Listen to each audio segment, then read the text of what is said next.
next? The same thing we do every night, Stinky. It's not my name. It is now. Uh-oh. What are we doing, boss? Taking over the world. There's 3 of us! We can start a war! Hello, YFNDM here, and today we're talking about your favorite little green bastards, goblins. With me is Sir appearing in this film, and also Not Your Average Con, aka Stinky.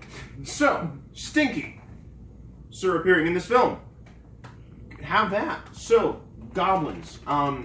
You've had experience playing actual goblin characters. You've had the most experience playing hobgoblin characters. Not all green. No, they're not all green. Just, you know, the squishy ones. So what kind of things, what can a goblin bring to the table that many other races can't? I think one of the biggest things goblins bring to the table are the reliance on numbers in a couple of different ways. Whereas, you know, you have the little green goblins who have a lot of benefits, you know, when they're grouped up together in terms of being able to take out, you know, larger groups of enemies, you know, with the Fury of the Small racial ability. Whereas hobgoblins have, you know, a same sort of group mentality where it's not necessarily, you know, strength in numbers in a sense, but more, you know, a sort of boon when there are more people with their racial ability. I forget what it's called. I think it's called Saving Face. Saving Face. Do you want to explain what that ability does? Yeah, so the ability is you get an advantage on a roll if you think you'll fail the check. Is it an advantage, or is it just a solid +1 for every person with round? Up to 5 people that are within, I believe, like 30 feet, yeah, something 15 like to 30 that, yeah. feet of you. And so, I mean, that type of thing is, you know, goblins are... Hobgoblins in particular. Yeah, hobgoblins have a very, like, they need to maintain their social status, their appearances, keeping up appearances. So when it comes to more people around them, it drives them to perform even better. Whereas with, you know, the little green goblins, more of them equals more pain for whatever they're fighting. Usually ankles. Yes, yes. Yep. Goblins, as you mentioned before, do have the innate ability, racial ability of Fury of the Small, which increases in its damage, much like sneak attack. Which is why goblin rogues can get really nasty really quick, because they just get a racial feature for damage output. Yeah, right off the bat. And that racial feature only applies to things that are larger than you. And, well, that's like 90% of what you're fighting. And anything else that isn't larger than you, well, you eat it. Yeah, you eat it. And that's also a very strong mentality in the Goblinkin deal, is the ideal of enslavement or capture or drive something to your obedience. I feel like that's very much a thing as far as the little guys go. Yeah, the little guys do. Is the fact that they're small, they don't like getting kicked around, and so they like kicking around other people. Yeah, or things such as, you know, a goblin's favorite pet by far would be the warg. Yep, the bigger wolves. The bigger wolves, by far our natural ally. In fact, if your DM ever allows it, it's probably the one and only mount. Yeah, I would definitely say, you know, if you're playing a Goblin Paladin, which why the heck would you be playing a Goblin Paladin for sure? Interesting. Yes, yes. By the way, on the camera, Wonderbeard, wonderful fellow. So I feel like, especially goblins, hobgoblins, you know, they're both in Volo's Guide, and with the way they're described and their abilities in and of themselves, they really help you roleplay the race. I've noticed that with a lot of Volo's Guide stuff, like with the Kenku we talked in an earlier video about, there are certain racial things in Volo's Guide that basically say, yeah, you have to adapt these into your play style in order to play this character correctly. And I especially think that's really important with hobgoblin culture, is it not? Yeah, I mean, their kind of idiosyncrasy is that, you know, they're kind of the up and coming of the, like, evil races, if you would call it that. But you know, their whole thing is, you know, they are supposed to be honorable and not bear insult unless, you know, someone has insulted you first. In which case you would need to back it up and show that, you are actually a force to be reckoned with. But I don't like your hair. Punk! Yeah, like what you talking about with us? Yeah, exactly. Yeah. But I mean, up until somebody, like poses a threat to you, you're supposed to hold yourself as someone of stature. And that's something that is really not found in any of the other goblinoids. No, with goblins, in the exact opposite. It is about, it's almost having an idiotic way of having fun. Yeah, It's and in the absolute best way at the same time. yeah, and when you play that in a D&D setting, the idiotic way of having fun. So how do you have an idiotic way of having fun in a dangerous situation? Well, there's a humanoid-like figure. I'm considerably smaller than him. Now, let's not count the bonuses here. Let's just go for the visual effect of it. The way to have the idiotic fun. Well, I could just attack him. Or I could do a athletics acrobatics check and climb on his back And stab him in the back of the head. as fast as I can. It's a matter of giving that flavor of They're definitely you're an idiot. Yeah, but you're getting things done. Yes. Yeah. The whole thing about goblins not really being casters, and the fact that goblins, if there's not a hobgoblin around, start latching on the mages, because they've got the biggest booyah. Yeah, it is exactly it. Goblins have no real concept of magic. I guess the best goblin magic user that you could use would be a cleric in the form of a shaman. Yeah. In the form of a shaman. Oh yeah, that's another interesting thing to think about, is the fact that if you decide to twist the cleric class or even a wizard class into a shaman-like character, which that's another thing we can talk about in a later video. Yeah. That makes it for another really interesting way, just like, Oh, it's okay. You got a cut on your forehead. Let's rub some backwater in it. It's fine. and then you then have a magic-using goblin. But outside of that, they're not ones to carry books. They're not ones to... They're for eating. They're for eating, burning, and wiping. idiotic way of having fun right there. So it's a matter of playing the aesthetic of your race. Or another great way, was the character idea I had earlier, was the goblin bard who doesn't know he's actually a bard. Right. He just says, "Kill him, boss!" and immediately gets the bardic inspiration. Yep.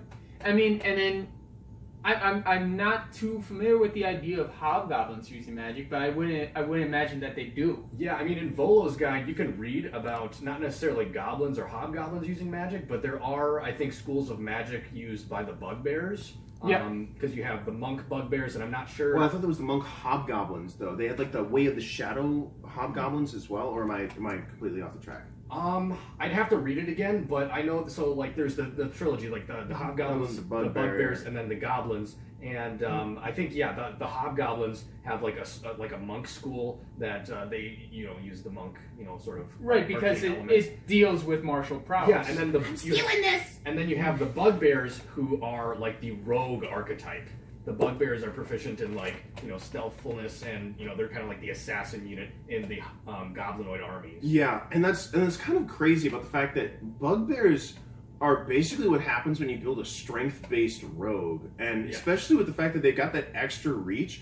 Polearm bugbear is kind of broken. I mean, 15-foot square. Yeah. I mean, does that actually? I gotta wonder if that applies to bows too. It's just like, yes, I got an extra 5 feet of bow. What? Why? Well, because I can pull 5 feet more. Your range has just increased. What? You know what I mean? But, that actually gives into a point. Each of these goblin races, goblins, bugbears, and hobgoblins, they each play a role. Yes. Mm-hmm. The smaller kin, the goblins themselves, are the massive cannon fodder that have no sense of direction. Unless they're I led... prefer to think of it as betting. Unless they are, in fact, led by the military arm of the goblins, the hobgoblins, and then are set back by the bugbears. Which, if you wanted to have an all-out goblin campaign... You absolutely could. Absolutely possible. I think the easiest way to do it would be pick one player to play, the hobgoblin, maybe his bodyguards, the bugbear, and everybody else plays goblins. I think that'd be the easiest way to do it. I think a very interesting way to do it would be 2 hobgoblins and everybody else plays, goblinoids. A mixture of the two. But you have the 2 that keep bashing heads, but you can't insult each other. Right, because they would never do that. Yes, and it's very behind the back, left-handed compliments and stuff like that. Hoping your opponent doesn't catch on while the other guy was like, You don't understand. Yeah. But in regards to hobgoblins, we touched on their insults. The suffer no bear no insult. Suffer no bear no insult. But how would they go about diplomacy? With diplomacy, I mean, you definitely want to put your best foot forward in order to establish yourself with like other races, for example. So, something that you don't always expect to see from a goblinoid race is, the hobgoblin going into court and, requesting permissions for, what have you, and actually coming off as a formal people. And that's, something that's pretty incredible in my opinion.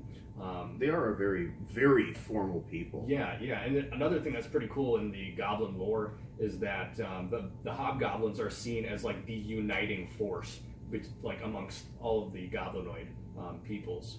So like when it's not like incredibly common for them to be seen outside wherever they hail from, and when it does happen, it's seen as a sign from the goblinoid god Malabiet. Yeah, Malabiet, as a sign that you guys need to unite for this common goal, whatever he has to propose. I feel like hobgoblins. Obviously there aren't as many as goblins because let's be honest, goblins probably reproduce like rabbits. Yeah. And then probably eat their mother. Let's be honest. But I feel like there's less hobgoblins just in the world, which makes sense for the unifying thing. But the fact that there's less of them, so they have to be very upfront, formal, and keep their appearances because there are less of them. So they have to show a very strong face and be able to back that up. Yeah, I think is a really interesting way of looking at it too. Almost like to parallel that with like the end of like the Age of Samurai. Yeah. How like they know they're like a dying class. Yeah. Essentially. So, they hold themselves to the utmost standard in order to, go out in good standing. Yeah. But that also brings about another point. Hobgoblins are the sign of a gathering. Yeah. They're a sign of, get your stuff together, we're all going to a war. So with that said, what happens then when PC goblinoid, whether have you bugbear, goblin, or hobgoblin, meets another NPC goblinkin? Do they? It would almost seem, and the way I've played it when I played a small goblin is that when I found other goblins, it was, hey, immediately we're gonna be friends, we're gonna start a war, that kind of thing. So I guess the question on the table would be, how does one interact with other goblinkin that aren't part of the party? Do they immediately start gathering, or is it a matter of who can bash each other on the head the hardest?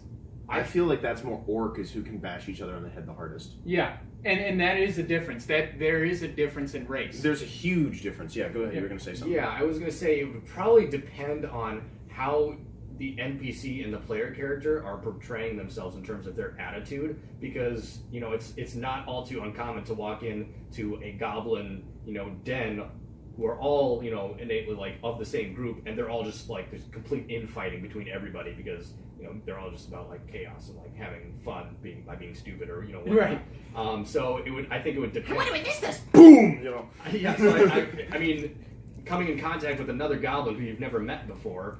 I think it's an interesting question. Like, how would they interact? Would they just like go straight at each other's throats, just for the sake of like kind of fleshing each other out, or or would they immediately just start conversating? Yeah. And I ate 3 beetles out of his hair. I ate 5. Fight! Yeah, that's pretty. Where was the 4th for me? So it really does depend on how you play your character. Yeah. On how they're going to interact. but I would venture to say that generally speaking, other goblins are going to play nice with other goblins. With other goblins, not necessarily everybody else. Right. No. Especially dwarves. Yeah, dwarves and goblins will never get along. No, they won't. Which means that, you know, if somebody's playing a dwarf character, you don't play a goblin character and not expect that somebody's going to get killed. In some time in the future. Yeah, I feel like the safest bet, if you ever wanted to play a hobgoblin with a dwarf, I think that, excuse me, if you wanted to play a goblin with a dwarf, it would be the hobgoblin. Because the hobgoblin is resolute, and the dwarf, while he hates goblins, might respect the warrior's way of a hobgoblin. Right, because I mean, he's still going to kill him. He still hates him, but he's going to respect you. It doesn't mean you can't respect your enemy. Mm-hmm. Right. And I think that's a really interesting thing, and it gets back to another conversation we were having in a previous video about the fact that, you know, depending upon your alignments, your cultures, your races, you can still respect your opponent. Yeah, and you don't have to kill them outright. No.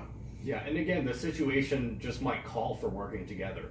Yeah. Regardless of, you know, who you have to partner yourself with. Right, but only a hobgoblin would think that way. Correct. Generally speaking, the smallest of them, a goblin, doesn't think about the long term. That's true. It never Again, really... chaotic versus lawful. Yeah. The rigid structure of the hobgoblin immediately throws them into lawful, to play the long game, to play the tactician. Yes, versus the goblin's chaotic sense of fun and enjoyment. But with that said, a goblin will take all his energy in capturing something. Something. Yeah, gotta beat it, gotta make it yours, and then if the hobgoblin says it's mine, you go, okay. Pretty much. Well, when that does happen. Bugbears are almost the same, but bugbears tend to have a little bit more thought process than I feel like bugbears play almost more like a sneaky version of a half-orc. Yes. Yeah. Yes. More so. Bugbears tend to they heavily rely on sneak attacks. They're brutes, but they're not dumb brutes, which makes them really scary. Mm-hmm. Right. A brute. I mean, they will get brutal. Oh yeah, absolutely. You know, in the infighting, they will do brutal kills. Goblins will do messy kills, and the hobgoblin does efficient kills. The enemy who's down is not coming back up. Right. Usually because if I cut him down, the goblins are going to be running right behind me, stabbing his eyes out. Eating him. Yeah. I got a finger! Look at this! Mine! That was mine! I think that pretty much sums it up. I mean, goblins are a really, really fun race to play. And if your DM will allow it, I think it's a really cool experience to play. The trick, again, is not to be abrasive with the party members, and I think the easiest one to do that with is to play the goblin. Not as a klepto, but more just as... the fun trickster, prankster. The prankster that doesn't necessarily play tricks on the party, but I also think of it as, like, the rogue that if he gets caught will make up any excuse to get out of it and is too dumb to understand that he's ruining his own alibi repeatedly. Yes. Yeah, that would be the goblin. Mm-hmm. Yeah. Whereas the hobgoblin, you know, it's pretty much a class suited for fighter. Yeah, I would say, I mean, pretty much fighter only, because I don't think you would see, like, a paladin or anything like that as a hobgoblin. Yeah, you really wouldn't just roleplay-wise see a paladin and Malviat. Yeah, like, for my paladin, I did Battlemaster Paladin. Or Battlemaster Fighter. Yeah. Which, completely appropriate. Yeah, and it works really well. Especially with, like, the Commander's Strike, I think is the one you did, which makes it so that... Yeah, so, like, with any of the, like, Battlemaster stuff, like, if I use the saving face, it makes, like, when I'm using those Battlemaster features, it makes it that much more important that I make the roll, because they don't add anything to, like, your initial, like, 2-hit roll, but they will add a significant bonus to your damage roll. So it makes it that much more important to actually make your check. So the saving face really helps with that. Yeah, it plays hand in hand really well. Yes. Yeah. Versus the goblin's Fury of the Small. Perfect for rogue. It can potentially be a one-shot kill. Yeah. It has especially early levels. but later levels, if you're even able to stack that with a sneak attack from, a thief or even, especially an assassin rogue, there's problems. Yeah, absolutely, absolutely. Yeah. So I think that pretty much sums it up. Do you have any last thoughts about it? Yeah, I mean, if you have anybody who's thinking about playing any goblinoid, I think it definitely helps to mix things up in terms of your character selection. Definitely. Yeah. And as a goblin, first and foremost, try and capture anything. You don't have to keep it, just take it. Yeah. It's almost like, the cat and mouse. Like, the cat catches the mouse, kills it, and then keeps playing with it. Yeah. Or even And the car chasing, or even the dog chasing the car doesn't know what to do when he's caught it. Yeah, they're like little pets. Yeah. That need to be guided by the Hobgoblin Master. Yes. Yes. That's exactly it. Yeah, and that's the other thing is if you're playing a goblin, if someone beats up on you, don't get mad. Get even some sort of way, like leaving a dead mouse in their socks. Yes. Yeah, you don't stab them in a the live mouse. Yes, a live mouse that you squished it, and then you scream at him for killing your pet. That kind of You thing. needed a home, so you picked my shoe? Yes. What's the problem? Exactly. So, I think that pretty much sums it up. Ladies and gentlemen, I'll see you next time. Cheers.